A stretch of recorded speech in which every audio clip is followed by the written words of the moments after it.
कि स्पष्ट हुआ, अभी प्रमाण दिया था कि रजगुण ब्रह्मा है, सतगुण विष्णु, तम गुण शिव जी। मार्कंडेय पुराण प्रश्न नंबर 123 से। और खेमराज श्री कृष्ण दास प्रकाशित देवी भागवत के 5वें अध्याय का 8वें श्लोक में वो स्पष्ट कर दिया। शंकर जी कहते हैं, माता आपने हमें क्यों तमोगुण बना दिया, ब्रह्मा जी को रजोगुण और विष्णु जी को सतोगुण क्यों बनाया। इति सिद्धम रजगुण ब्रह्मा सतगुण विष्णु तम गुण शिव जी। अब हम गीता अध्याय नंबर 7 को फिर पढ़ेंगे। देखिए,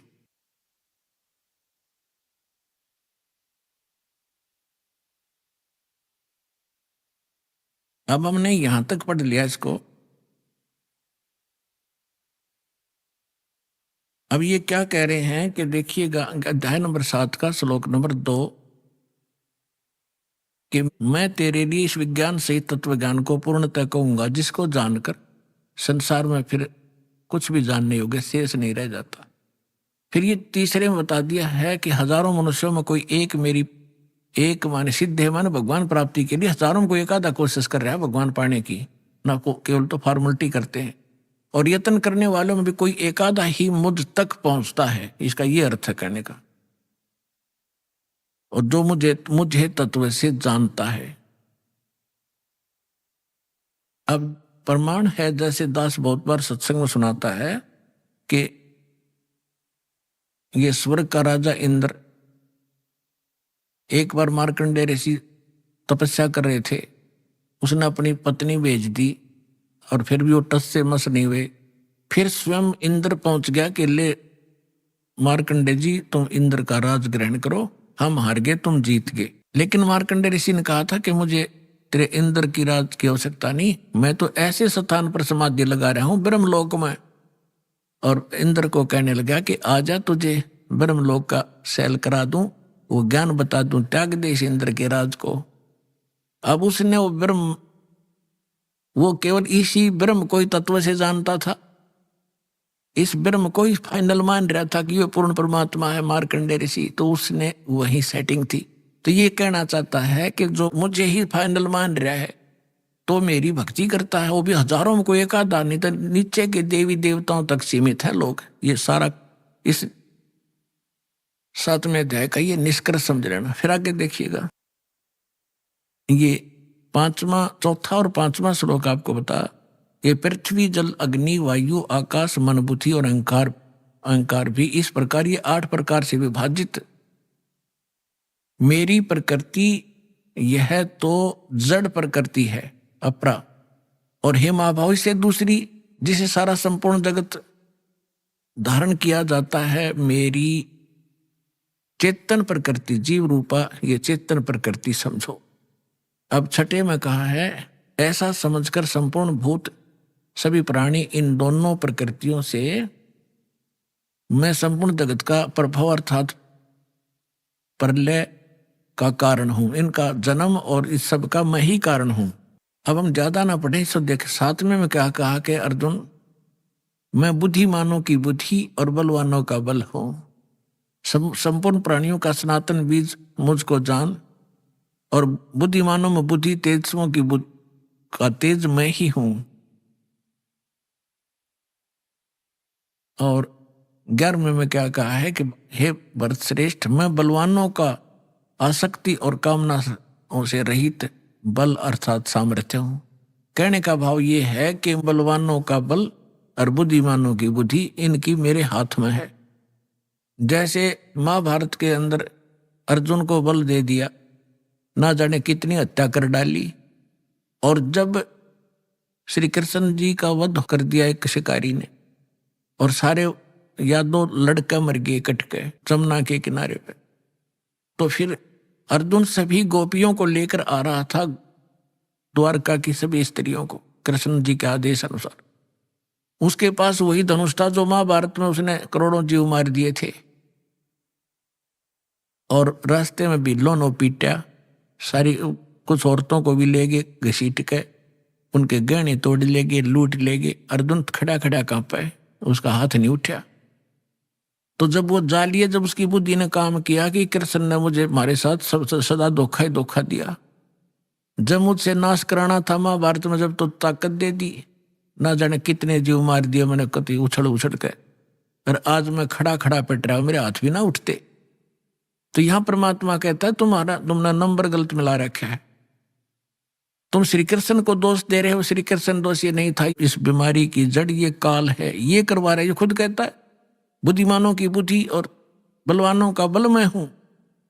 श्री रामचंद्र जी की सीता उठी विष्णु जी की, अब उसने खुद नहीं मालूम सीता ने कौन उठा ले गया, बुद्धि ऑफ कर दी।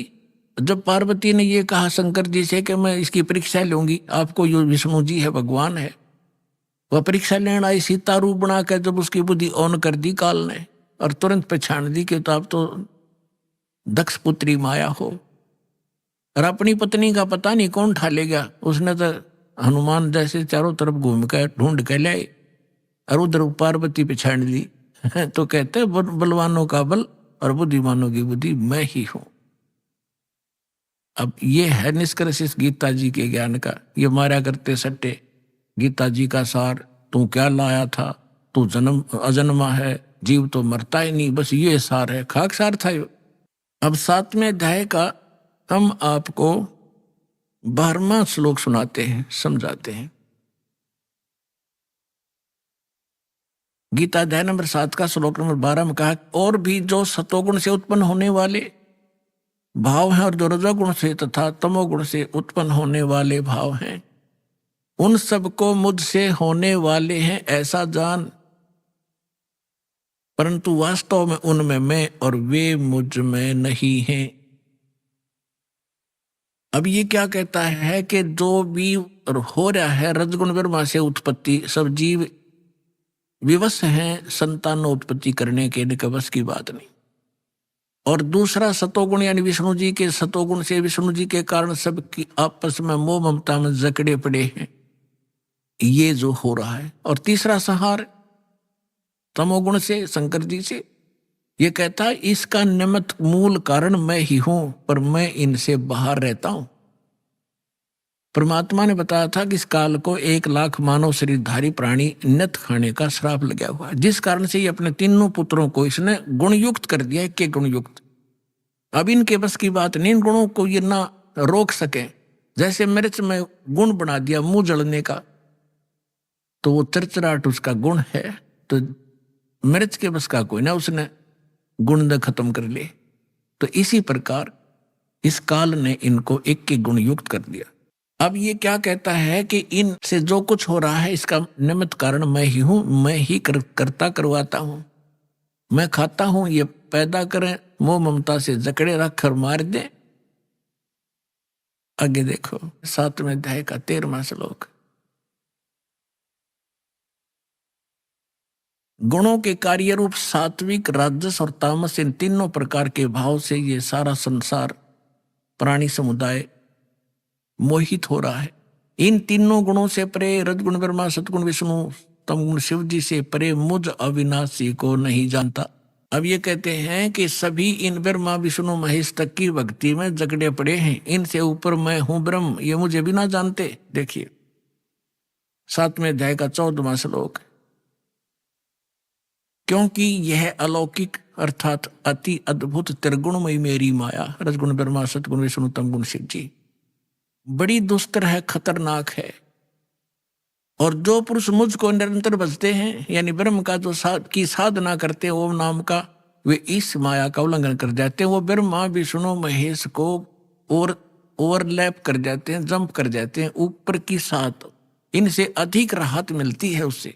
आगे देखो 15वें में क्या कहा है। ओए होए, माया के द्वारा जिनका ज्ञान हरा जा चुका है, रजगुण ब्रह्मा, सतगुण विष्णु, तमगुण शिव जी तक की जो बुद्धि, जिनकी बुद्धि वहीं तक सेट है, इनसे आगे कोई सुनना भी नहीं चाहते, वो आसुर स्वभाव यानी राक्षस स्वभाव को धारण किए हुए मनुष्यों में नीच, नराधम, नराधमा, मनुष्यों में नीच, दूषित कर्म करने वाले मूर्ख, मूर्ख लोग मुझको नहीं भजते। अब दास आपको सुनाएगा थोड़ा सा मौखिक कथा। अब इसमें ये क्यों कहा है कि तीनों गुणों के पुजारियों को राक्षस कहा और मेरी भक्ति यानी ब्रह्म साधना भी नहीं करते, ये ब्रह्मा विष्णु महेश तक सीमित है, अन्य देवी देवताओं तक सीमित है। इनको राक्षस स्वभाव को धारण किए मनुष्यों में नीच दूषित कर्म करने वाला क्यों कहा? रजगुण ब्रह्मा जी की साधना की थी, भक्ति की थी, हिरण्यकशिपु ने अंडरस्टूड है, राक्षस कहलाया, अपने बेटे का दुश्मन बन गया और कुत्ते वाली मौत मारा गया। तमगुण शिव की भक्ति की थी रावण ने, और आपको पता उसकी कैसी गति हुई, राक्षस कहलाया। और एक भस्मागिरी नाम का शिव का पुजारी था, और उसने भगवान शिव के कैलाश पर्वत पे उनके गेट के सामने 12 वर्ष तक भक्ति करी, ऊपर न पैर नीचे न सिर, सिरासन पर। एक दिन पार्वती ने प्रार्थना की, आप तो महादेव हैं, समर्थ हैं, आपका पुजारी क्या मांगता है, दे दे इस बालक को। भगवान शिव ने कहा कि मांग।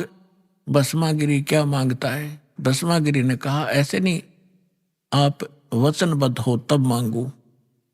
भगवान शिव ने कहा कोई मांग ले, हो गया वचनबद्ध। तो उस भस्मागिरी ने कहा कि आप मुझे अपना भस्म कंडा दे दो। भगवान शिव के पास एक ऐसा कड़ा था जो हाथ में पैर कर रखा करते, वो ऐसी सिद्धि युक्त कर रखा था कि जिसके सिर पर न्यू कर न्यू कह दे भस्म, वो मर जाता था, भस्म हो जाता था। और इस बात का ज्ञान था भस्मागिरी को।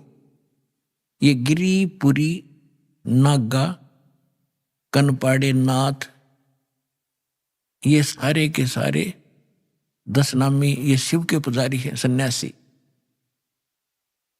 तो भगवान शिव ने सोचा ले जंगल में रहता है, अपने बचाव के लिए राक्षसों से लेता होगा, निकाल कर दे दिया भोलेनाथ ने।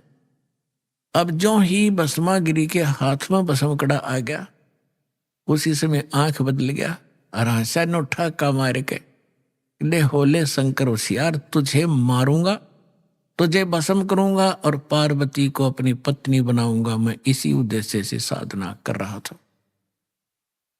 अपने आत्मा शंकर जी को मृत्युंजय, कालज्ञ, अविनाशी, सर्वेश्वर, सबका मालिक, अंतर्यामी, पता नहीं क्या क्या संज्ञा दिया करते। सूक्ष्म वेद में कहा है कि यदि ये इस अंतर्यामी थे, क्या उस दुष्ट के मन की नहीं जान सकते थे? क्या बकवाद लेकर साधना कर रहा है? अविनाशी होते तो क्यों भाग लिए उसके आगे? आगे आगे भगवान हर पीछे पीछे पुजारी, दोनों जा 100 की स्पीड पे। अब परमात्मा ने इनकी रक्षा करते हैं मालिक आकर, जब ये हृदय से पुकारते हैं, आपत्ति में होते हैं, ये भी उसी के बच्चे। तो परमात्मा ने पार्वती रूप बनाया, भस्मागिरी और शंकर जी के बीच में खड़े हो गए और कहा संकेत से कि आ जाओ, यहां खड़े हो जाओ। भस्मागिरी ने सोचा भी बिल्कुल ठीक है, कड़ा मेरे पास है, शंकर जी तो रुका नहीं, अभी 100 किलोमीटर तो रहे, मैं इतने 2 बात कर लेता हूं। वो खड़ा हो गया। पार्वती बोली आजा, ठीक है, वो तो आएंगे नहीं अब आपके पास, आप मुझे कुछ डांस करके दिखाओ ताकि मैं प्रसन्न हूं। तो वो कहने लगा मैं साधु संत तपस्वी आदमी, मैंने डांस नहीं आता। पार्वती बोली मैं सिखाऊंगा। भगवान बोले पार्वती रूप में कि चलो मैं सिखाता हूं, इस हाथ को ऐसे कर, इस पैर ने ऐसे करो, ऐसे कर। जब ऊपर करवा लिया ना, जिस हाथ में कड़ा लिए रहा था, और कह दिया भस्म, रिमोट दबा दिया उसका, भस्मागिरी भस्म हो गया। उसके बाद वो भस्मा असुर कहलाया, भस्मा राक्षस। फिर कड़े को लेकर भगवान शिव को का दिल डटा। जब उसने राख देख ली ना शंकर भगवान ने इसकी भस्मासुर की, जब दिल की धड़कन, उसका पल्स रेट सेट हुआ था। ये तो इन 2 गुणों के पुजारियों की दशा सुना दी। अब वैष्णु जी के पुजारियों की और कथा सुनाते। एक बार कुंभ का मेला भरा था हरिद्वार में। उस समय ये सभी गिरिपुरी जितने भी त्रिगुण उपासक हैं, अपने अपने ग्रुप में जाकर वहां इकट्ठे हो जाते हैं। पुरियों में पुरी, गिरियों में गिरी, नाथों में नाथ, ओगड़ों में अगड़, नागाओं में नागा, वैष्णो में वैष्णो। और जो नहाने का ये समय निर्धारित करते हैं, हर की पैड़ी के ऊपर वो पर भी लगी थी। इनका अपना बनाया बस है ये मनगढ़ंत कहानियां। फिर भी उस अनुसार वो उस नहाने के लिए सबसे पहले नागा पहुंच गए हर की पैड़ी के ऊपर।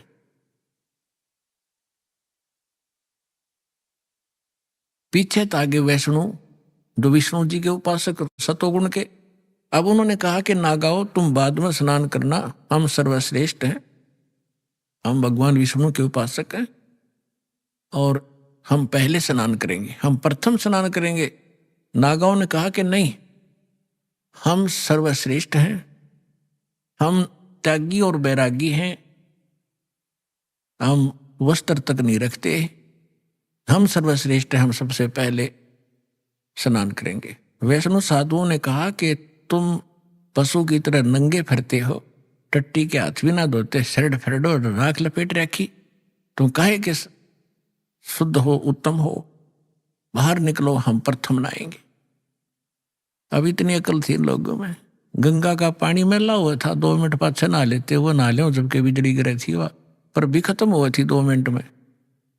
पर वो नहाना नूना भी भूल गए, भगवान की हर की पैड़ी में भी प्यार नहीं, भगवान का भी डर रहा नहीं, आपस में लड़न लग गए, कत्लेआम कर दिया। 25,000 वह त्रिगुण उपासक वह कट कर मर गए, कत्लेआम कर दिया।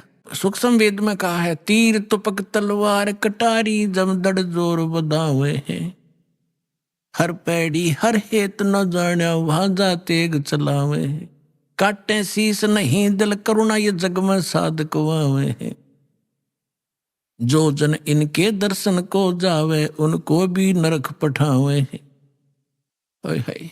कहते हैं हर पैड़ी हर हेत ना जाने, और वहां कर्द ठोके एक दूसरे ने कत्लेआम करे, और काटे शीस नहीं दिल करुणा, इनमें दया नहीं राक्षसों में। और ये जग में साधक में तुम इनको संत भी कहते हो, और इनका जो अनुयायी बनता है उनको भी ये पाठ पढ़ावे हैं, यानी उनको भी नरक में ठोक देते हैं। अपने आत्माओं, ये है श्रीमद् भगवद गीता जी का सार। अब गीता